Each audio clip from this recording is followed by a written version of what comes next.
Sino ba ang nagturo pa ng iba? Wala na.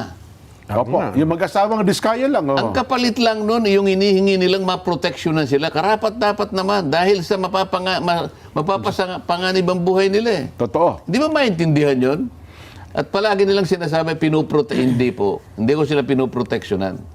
Nasabi lang nila kasi, nang dahil na nakipagtalo ako na bago sila maproseso, ay kailangan muna nilang isuli ang kanilang ikinulimbat. Yun na nga po, oo. Magtatalo na tayo talaga dyan. Ayaw nyo talagang ilagay sila sa State Witness Protection Program. Hinahanapan sila nung requirement Hinahanapan nyo sila ng requirement na wala naman sa batas. So, ibig sabihin yan, hindi kayo tapat. Ayun. Hindi kayo tapat. Hindi nyo gusto talaga na mahuli yung, pinaka-mastermind. Sapagkat lahat na lang ng gagawa ng paraan para sa ganun mapanagot natin ang mga tao. Kasi nga ayaw nila eh. Oho. Ang aking pagkakaalam dito, ayaw nila na matuntun talaga kung sino yung mastermind. Kaya ganito ang ginagawa nila. Nako. Ako naman, ang kagustuhan ko, mapanagot natin, maibalik ang kinamkam, ang ninakaw na pera ng bayan. Yun ang kagustuhan ko eh. Opo. O, ako na lang yata yung lumalaban ng ganun eh. Sila lahat, parang ang gusto nila, ako pa ngayon ang pinasasama. Kaya ko lang sila kinasangkapan para lang matugis natin, para matukoy natin, maipalitaw natin, mapanagot natin, sino talagang utak dito, sino ang ugat ng lahat ng ito.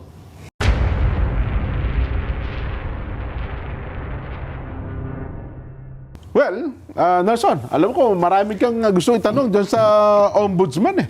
Hindi, kasi may bagong balita dito, Sen, ha? Si Ombudsman Remulla din ang nagsabi nito. Kakikita ko lang kanina, ayaw na ni Bryce Hernandez na mag-apply ng state witness. Matras na rin ba? Matras na. Nauna yung mga Diskaya, ayaw nauna na yung rin. Diskaya, parang ayaw na nila kasi nag-invoke na sila ng kanilang karapatan. Pero ang sabi dito ni Ombudsman Remulla ay mananatili daw na ay cooperative witness pero hindi na bilang state witness. Anong difference nun, Sen, pagka cooperative o state witness? O di tawagin niyo yung ombudsman. Hindi naman ako nagsabi rin, ba't ako tinatanong? Yun ang no? Parang ang itanong mo dyan, bakit naging ganun ang kapasyahan? Bakit nag-atrasan? Ayun nga ho. Naalala mo yung Diskaya, sila'y sumagot lang naman at sila'y nag-respond lang naman doon sa call ko noon nung ako ay chairman. Opo. Gusto ba niyong makatulong sa Estado na ma-prosecute natin ito? Gusto niyo ba na mapanagot natin yung mastermind? Kumbaga sa isda, yung pinakamalaking isda ang ating mahuli. Mahirap po kasi ito sapagkat alam niyo, may sakripisyo dito. Maring natatakot kayo. Masasapanganib ang buhay ninyo. Marami kayong magiging kalaban dito. Pero makipagsapalaran kayo kung ang pinag-uusapan ay malalagay din kayo sa alanganin. Opo. Kasi kung ninanais nyo na wag na kayong masama sa criminal prosecution, meron pong binibigay na remedyo ang batas. Pumayag kayo na maproseso kayo, kung qualified kayo, maging state witness kayo. Sa paraan na yan, matutulungan yung Estado. Kasi kung walang lalabas na whistleblower dyan. Kasi ang labas mo dyan, whistleblower ka eh. Tama po, sino? Kamukha nung tinesting namin yung 15 contractors na nandun. Yung listahan ng Pangulo yan, di ba? Yung natirang na nandun, mahigit silang 10 eh. Totoo ba kanya na humihingi ng ganito na 25%? Tinanong lang, hindi po. Lahat sila hindi po eh. Okay, Samantalang alam naman nilang open secret na yun eh. Lahat naman ng... Totoo po, 25 hanggang 30%. Pero lahat sila, sinabi, hindi po totoo. Okay. So inakala nila yun ang parang para makover up nila yung katotohanan, di ba? Okay, So in this kaya, nagsabi, sige po kanya, nagpasya na po kami. Tingnan ko kung talagang totoo. Kailangan makareceive ako ng sulat mula sa inyo na talagang gagawin niya. Maingat tayo eh. Sumulat sila. O sige kako, gawin ninyo yung dapat ninyong gawin. Ilahad ninyo yung gusto ninyong ilahad. Nasa sa inyo yan. Ganun na nangyari. Ngayon, nakakala nila ngayon. Hanggang ngayon, sinasabi ng iba na pinoproteksyonan ko daw. Ayun na nga po. Ilang ulit yun na sinagot dyan, Sen. Para bagang nag-aabogado na kayo. Ang pinoproteksyonan ko dito, Jen, Nelson, ay yung kapakanan ng Estado. Alalahanin po ninyo, ang kinulimbat po ng mga ito ay pera po ng bayan. Oho. Lahat po ng buwis ninyo na talagang ibinuwis nyo, pati buhay po ninyo, ibinuwis ninyo para lang makapagbayad kayo ng buwis. Opo. Tingnan po ninyo yung kinasadlakan nito. Walang kapararakang talagang mahirap na yan. Nung isang Nabaldas araw, talaga sinabi, po, nabaldas nung isang talaga araw, pera. sinabi natin mga halang ang kaluluwa ng mga taong ito. Opo. Para lang matulungan natin ang Estado na mabawi lahat ang kinamkam na yan, at hindi po nila pera yan, gumamit tayo ng magagamit na mga taong kagaya ng mga ito na magpapasya kahit na mapasapanganib ang buhay nila. Magturo. Ang naituro, initially, 17 congressmen. Ayan, Opo. ayan na. Hindi ba nila naintindihan yun? Sino ba ang nagturo pa ng iba? Wala na. Opo. Yung mag-asawang diskaya lang. Ang kapalit lang nun, yung inihingi nilang maproteksyonan sila, karapat-dapat naman dahil sa mapapasanganib ang buhay nila. Totoo. Di ba maintindihan yun? At palagi nilang sinasabi, hindi po. Hindi ko sila pinoproteksyonan. Nasabi lang nila kasi, nang dahil na nakipagtalo ako na bago sila maproseso, ay kailangan muna nilang isole ang kanilang Yun na ikinulimbat. nga po, oo. Magtatalo na tayo talaga dyan. Ayaw nyo talagang ilagay sila sa State Witness Protection Program. Hinahanapan sila nung requirements Hinahanapan to nyo daw. sila ng requirement na wala naman sa batas. So, ibig sabihin yan, hindi kayo tapat. Ayun. Hindi kayo tapat. Hindi nyo gusto talaga na mahuli yung, pinaka-mastermind. Ang problema kasi dito, Sen, na i-project sa tingin ng tao, Nelson, na ang diskaya, parang sila ang pinaka-guilty, parang lumilitaw na sila ang mastermind eh. Tapos ang dating, gagawin natin silang state witness. Ganun ang paraan nila kasi. Na-project ko, Sen, eh. Para palabuin ito eh. Oo. Wala akong sinabi na hindi magbabayad ang may kasalanan. Wala akong Opo. sinabing ganun. Ang pinag-uusapan lang, gagamitin ko muna kayo para sa ganun, matukoy natin ang pinakamalaking isda. Oho. Matukoy natin kung sino yung mastermind. Oho. Yun ang aking plano. Oho. So, kailangan mo silang ilagay sa protection program. Ngayon, pag natapos na ang lahat ng ito at napagpasyahan naman ng korte, kahit kayong mga diskaya ay meron kayong pananagutang sibil Opo. at sinabihan kayo na ito'y ibalik nyo sa gobyerno, yun ang panahon na ibalik ninyo. Oho. Ang dapat ninyong ibalik. Pero hindi daw ba, siyempre, pagpapakita naman ng gesture, Sen, kahit pa paano niya, siguro baka pwedeng magpakitang magpaunang bayad man lamang sila. Nandun na ako eh, Oo. pero wala nga sa requirement ng batas eh. Ngayon, pag ipagpalagay na natin ganun ang ginagawa mo, Oo. baka mangurap ka pa eh. Kasi wala nga sa batas eh. Oho. Magkano ba ang ibabayad niya? Sinabi mo ba sa kanya kung anong dapat nang ibayad niya? Kanino ibibigay? Kanino ibibigay? Baka mamaya, ang sinabi mo, Oho. magbalik ka ng ganito, pero yung kalahati sa akin mo ibigay. Yun Yun na ang nga. sinasabi ko eh. Yun Yun ang nga. nakakatakot doon eh. Yun na nga, Dahil oo. wala sa batas, pipilitin mo lamang, Oho. mangungurap ka dyan. Ay, kung sabihin- Sinasabi ko na naman to, wala akong kinakampihan. Oho. Ang tanging layunin ko lang, talagang mahanap ko, matukoy ko, mahuli ko, yung pinaka-mastermind. Oho. Sila ayaw nila eh. Ang napapansin namin dito, Sen, pag kami nagturo ng mga mastermind, sila yung inuusig. O, sila yung inuusig. Oh, Gaya katulad ni Gutesa. ni Gutesa. Ayan, Oo. Ang classic dito si Gutesa. Opo. Isipin mo ha. Si Gutesa, sa pangkaraniwang testigo, kung halimbawa, Nelson, ikaw ay judge. Opo. Ikaw naman, Nelson, ikaw naman, Jen, ay prosecutor. Yan, oo. Dahil pareho kayong abogado. Oo. Alam ninyo kung sino yung credible na testigo eh. Ay, yes po naman. Lalo na sa isang judge ha. Kasi nakalagay sa ating batas na pang-ebidensya, yung law and evidence. Isang mataas na uri ng ebidensya, testimonial man yan o dokumento na gagamitin o ilalabas ng isang taong magpapasya na magiging witness, kapag yung kanyang dokumento o yung kanyang sasabihin ay adverse sa kanyang interest, Aha. mataas na uri yun. Oo. Ibig sabihin, mapapahamak siya. Si Gutesa, mapapahamak siya. Pero wala naman siya kinalaman. Wala. Dapat. Wala siyang gain. Wala siyang pakinabang. Wala siyang pakinabang. Una, wala siyang kinalaman doon eh. Naisip niya lang, naligalig siya. Ito palang ginagawa namin na yan pala yung pinag-uusapan nila ron. Kung tumahimik siya, wala Yung palang bulto-bultong, yung palang Malamelata. mali-malitang pera pala na dinahakot namin. Ito pala yung pinag-uusapan doon. Paano na yung bansa natin pagka ganito? Oo. Anong pakikinabangan niya? Wala. Totoo po. Pero ang magiging disgrasya sa kanya, marami. Malaki. Hindi lang sa kanya, kundi sa pamilya niya. Yun ang isang credible na witness. Wala siyang motibo eh. Pansarili, wala. Pero siya yung siyang inuusig ngayon. Hindi ka. Fraudulent ka niya yung kasi yung nagnotaryo hindi Hindi niya siya pumirma. Oo daw.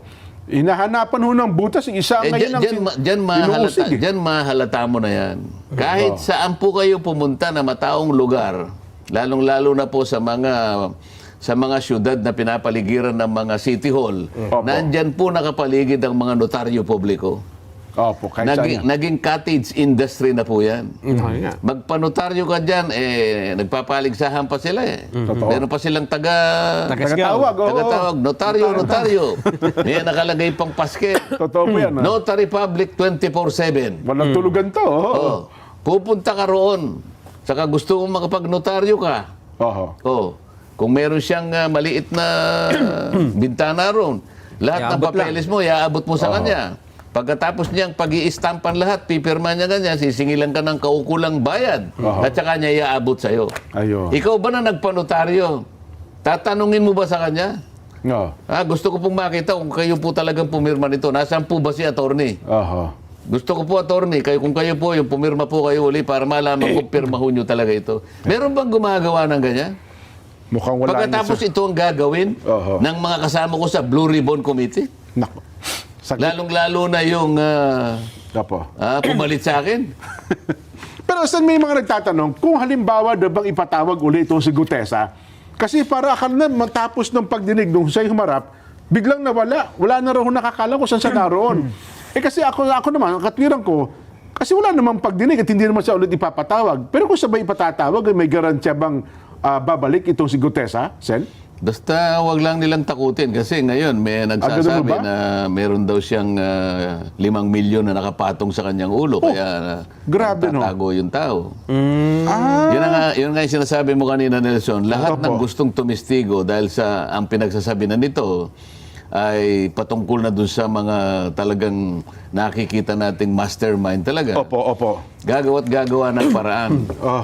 May nakita ka nga akong mga mangilan-gilan na nakikita ko ng reliable na information na galing nito mismo sa mga i-final nila sa ICI. Di umano tungkol dyan sa sworn statement ni Gutesa, pinipilit nila na yun ngang pati yung notaryo talaga ginagawa nila ng usap eh. Samantalang nakita naman, palibasa yung karamihan doon sa mga kasama ko, hindi abogado, sa Blue Ribbon. Na pagkamali nila na ang pinakamalaking bahagi ng kanyang pagtitestigo o yung credibility ng kanyang testimony ay nandun sa notaryo. Hindi, nawala na nasaysay yung notaryo nung siya ay nagpasya na talagang lumabas at humarap sa pagdinig sa Blue Ribbon. Wala nang issue ang notaryo doon eh. Kung tutuusin mo eh. Ang testimony niya ay binigay, binasa niya, at nagkaroon sila ng pagkakataon na tanungin siya. Base sa kanyang paglalahad. Under oath. Under oath yun. Sumumpa siya, humarap, pinagtatanong, sumagot, hanggang matapos ang kanyang presentation. Pagkatapos hahanapan mo ng notaryo. Wala na say-say yung notaryo. Hindi nila maintindihan yun, pero pinipilit nilang gawan ng paraan para sa ganun, maipakita sa kaisipan ng publiko na akala mo may kaugnayan pa yung notaryo. Parang vital talaga, no? Kung halimbawa hindi siya humarap, baka sakali. Baka sakali lang. Yung dokumento lang ay sinabit. Kung dokumento lang ang sinabit. Pero hindi po pwedeng hindi siya doon. Kasi nga, sino magpapatunay kung hindi siya darating din? Susumpa pa rin siya na ako po ang may pirma dito sa sworn affidavit na ito. Halimbawa, Sen, may dala-dala nga siyang papel doon. Yung salaysay niya, hindi notarized. Okay lang din yun. Kasi nga, sumumpa siya. Kaya gusto kong patunayan na hindi issue yung kanyang notary public na yon. Nasabihan siguro yung babaeng nagnotaryo na hindi niya pirma yon. Kaya lang, sa tamang panahon, kapag nakuha ko na yung kopya ng mga dokumentong ninotaryo mismo ng opisina na yon at pare-parehong ganun ang pinanggalingan, Oho, ganun ang magkakasala din yon. Ayun. Sapagkat sa notarial service law, kailangan nakaharap yung nagnunotaryo at saka yung nagpapanotaryo. Oho. Dito maliwanag na nag-assign lang siya ng isang staff doon o kaya secretary Totoo. para lang additional na kanyang ikabubuhay. Oho. Isip-isipin mo sa dami ng ninunotaryo niya September pa lang, book 8 na. Oo nga naman. Ibig sabihin nun, halos isang buwan ganun kakapal ang kanilang Ganong ninunotaryo. karami. Oo. At saka may Talagang mga, hanap buhay nila. tsaka may mga branches pala sa Sen. Yung branch niya nga, doon sa Oo. Villaruel, sa Pasay Sa City, Pasay, meron para sa ibang lugar. ang gagawin mo lang, kukuha ka lang ng sample O halimbawa, noong January, February, kukuha ka ng sample. January, February, March, April, May, June, hanggang August. Makikita pare-pareho yung notarial details. Opo. Pare-pareho yung pirma. Oho. Pareho yung Stamp. stamp ng dry seal.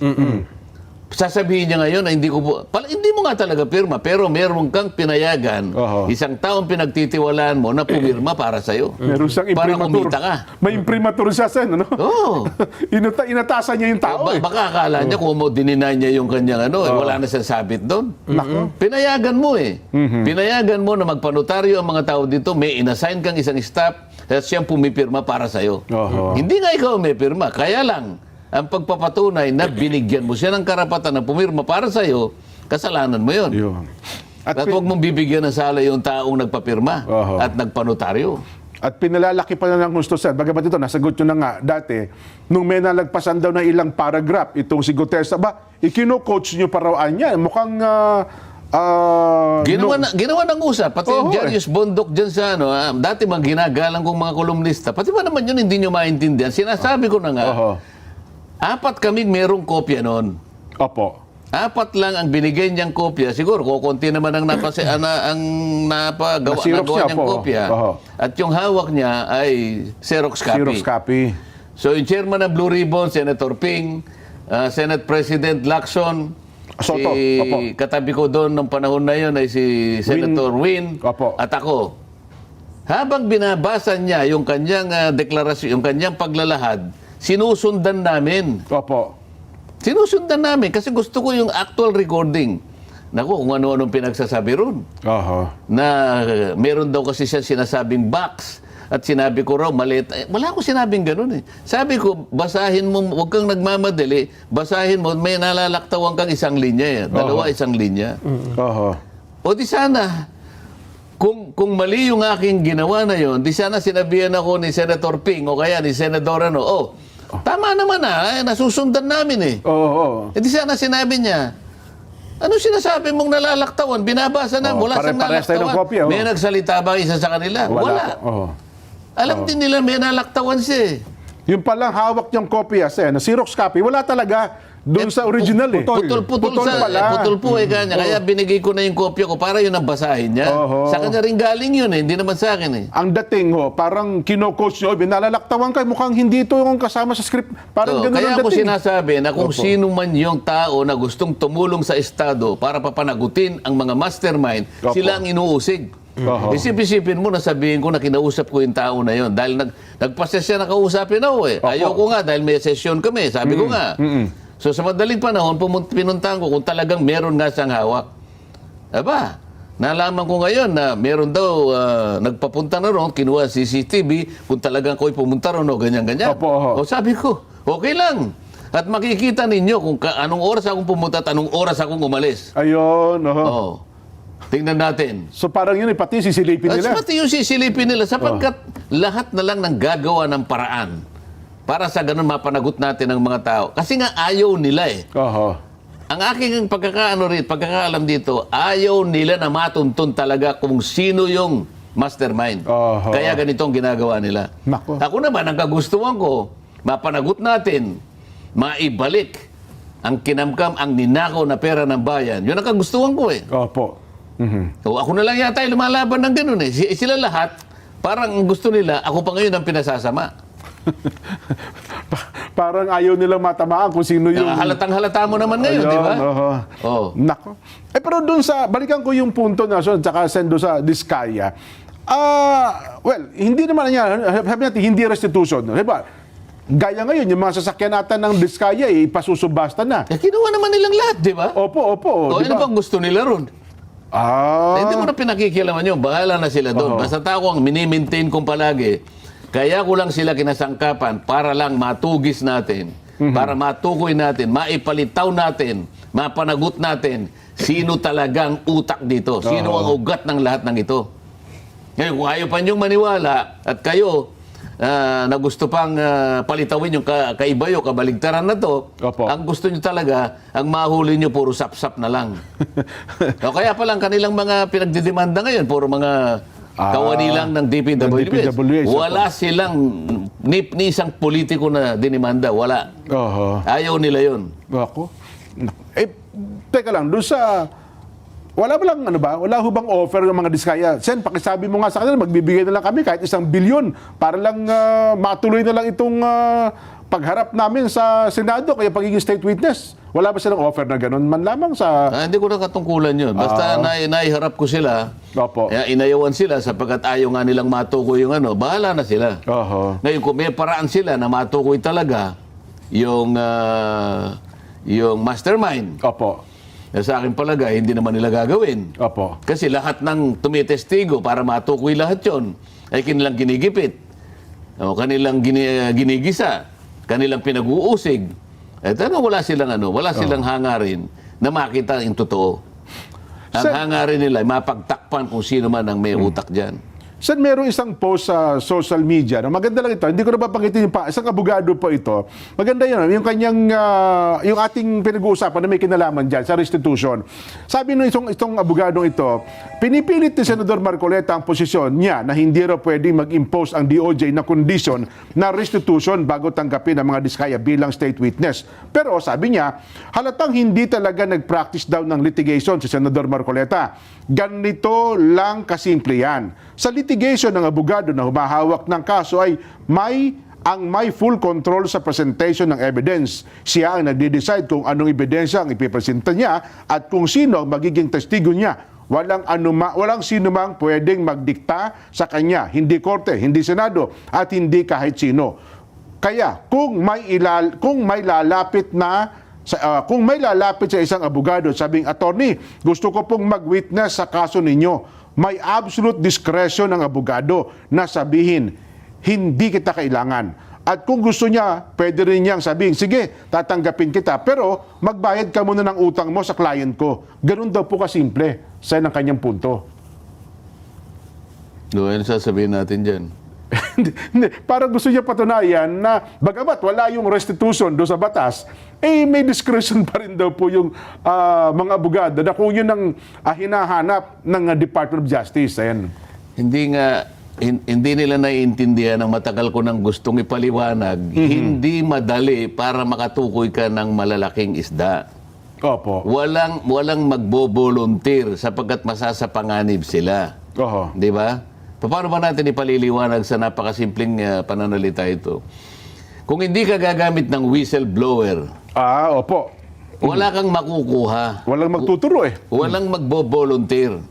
Ngayon, kaya lang naman meron tayong witness protection program para sa ganung mga pagkakataon. Di ba? Kailangan i-process mo sila. Kailangan pumasok sila sa proseso para sa ganon, kung qualified sila, maging state witness. Yung sinasabi ng abogado yan, malayo doon sa pagiging state witness. Ayun. Ito sa pilitan na magiging state witness siya, kaya nga pipirma siya doon Opo. Pero sa pagtulong niya sa Estado, kinakailangan meron siyang protection. Sa example ng abogadong sinasabi mo, wala ito Opo. Di ba? Proteksyon ng Estado ang ibibigay sa kanya. Doon sa witness. Kailangan mong maproteksyonan dahil mahirap ang kanyang gagawin. Yun lamang ang ibibigay. Kaya nga yung title nung batas na yon, Witness Protection Program. and Benefit Program. Ngayon, kung ikaw mismo maglalagay pa ng iba pang requirement, hindi mo siya tinutulungan, hindi mo siya pinoproteksyonan. Lalo mo siyang pinahihirapan. Ginagamit mo na nga siyang ng kasangkapan para makahuli ka nga Pagkatapos, bago ka makahuli ng malaking isda, siya pa ang gagawan mo ng, Bibigyan mo ng kondisyon. bibigyan mo pa ng kundi. Wala ka talagang mahuhuli pagka ganyan ang usapan. Ayun. Yun ang pinakasentido ng gusto kong mangyari. Kasi napakarami kasing mga abogado na kanya-kanya ng pagkakaintindi sa batas, pinakasimple na yung gusto kong mangyari, lalo nilang pinalalabo, pinag-uusapan.